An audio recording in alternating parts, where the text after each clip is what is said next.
नमस्कार दोस्तों, स्वागत अभिनंदन। आप देख रहे हैं देवभूमि उत्तराखंड से यूट्यूब चैनल मदन मोहन सती उत्तराखंड। तो आइए सुनते हैं एक नई कहानी। शीर्षक है पुनर्जन्म दो किसानों का। एक बार की बात है, एक गांव में 3 किसान रहते थे। गांव के ही बगल में एक भिखारी भी रहता था। वह तीनों किसान बहुत ही अच्छे मित्र थे। उनके पास खेती करने के लिए बहुत कम खेत थे, लेकिन वे उन खेतों से ही अपने बच्चों का पालन पोषण करते थे। एक दिन किसान खेत पर काम करने गए थे।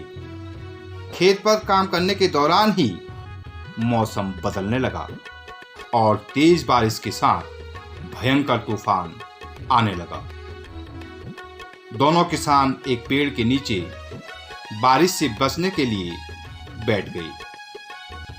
तूफान इतना भयंकर था कि पेड़ टूट गया और दोनों पेड़ के नीचे दब गए, जिससे उनकी मृत्यु हो गई। यमराज उन दोनों को भगवान जी के पास ले गए। भगवान जी ने उनसे कहा कि मैं फिर तुमको पृथ्वी पर मनुष्य बनाकर भेज रहा हूं। बताओ, पिछले जन्म में तुमको क्या कमी थी? अगले जन्म में इस कमी को दूर कर दूंगा। एक किसान ने कहा, इस जन्म में तो मैंने बहुत कठिनाई भरी जिंदगी जी है। रोज खेत पर काम करना पड़ा। वो कभी अच्छे कपड़े नहीं पहने, ना ही अच्छा खाना खाया। इसलिए भगवान जी, मुझे अगले जन्म में इतना पैसा दो कि मुझे कभी किसी को पैसा देना ही ना पड़े। सिर्फ मुझे ही लोग पैसा देते रहें। मैं हमेशा पैसों से ही घिरा रहूं। भगवान जी ने उसे आशीर्वाद दिया कि ऐसा ही होगा, तुम्हारी इच्छा पूरी होगी। तुम पैसों से ही घिरे रहोगे। फिर दूसरे किसान की बारी आई तो दूसरे किसान ने कहा, भगवान जी, इस जन्म में मैंने भरपेट भोजन किया। मेरे बच्चे भी ठीक से पल गए।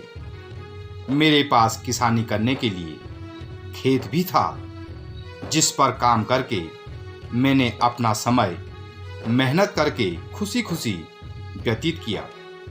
लेकिन मेरे पास सिर्फ इतना ही भोजन रहता जितने में मैं सिर्फ अपने परिवार का पालन पोषण कर पाता था।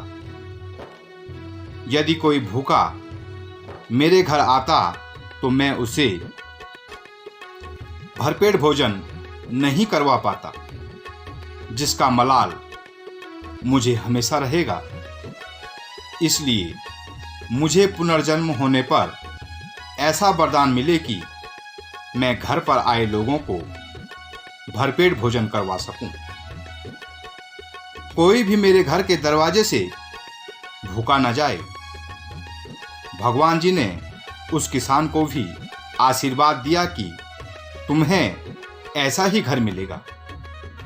कुछ समय बाद उनमें से एक का पुनर्जन्म तीसरे अमीर किसान के घर हो गया और दूसरे का पुनर्जन्म उसी गांव के बगल में रहने वाले भिखारी के घर हो गया। जिसका जन्म अमीर किसान के घर हुआ था, वह घर आने वाले सभी लोगों को भोजन करवाकर ही घर से भेजता था, और जिसका जन्म भिखारी के घर हुआ था, उसे किसी को पैसा नहीं देना पड़ता था। सभी लोग उसे ही भीख में पैसे देते थे और वह हर समय पैसों से ही घिरा रहता था। इस प्रकार अपनी अपनी सोच के अनुसार हो गया पुनर्जन्म 2 किसानों का। तो दोस्तों, यदि ये कहानी आपको पसंद आई हो तो चैनल को जरूर सब्सक्राइब कर दें, वीडियो को लाइक शेयर जरूर करें, कमेंट्स बॉक्स में जरूर बताएं ये कहानी आपको कैसे लगी है। ऐसी ही एक नई कहानी लेकर फिर आपके लिए आऊँगा।